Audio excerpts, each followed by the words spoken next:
Welcome back to the channel. In this video, I'm going to create a quick in-depth comparison review about these two keyword research platforms, which is Similarweb and Raven Tools.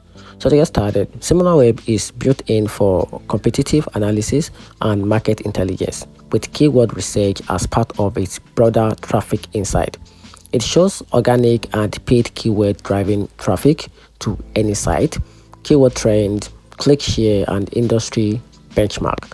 It's great for marketers who want high-level keyword insights alongside traffic and audience data. So talking about Raven Tools, on the other hand, include a keyword research through integration with sources like Google Ads and more.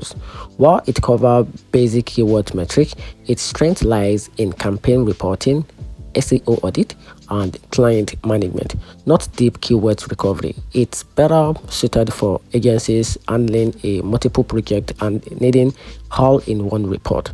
And here's a value verdict. So you can easily choose Similarweb if you want detailed keyword research backed by real traffic and competitive data, or go with Raven Tools if keyword research is part of a large SEO reporting workflow.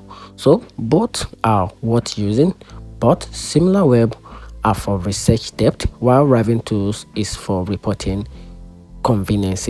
And that's it. So let me know in the comment section what you think about these two platforms, which is Raven Tools and Similarweb. And if you find the review a bit helpful, turn on the notification button, like, and subscribe for more. Thanks.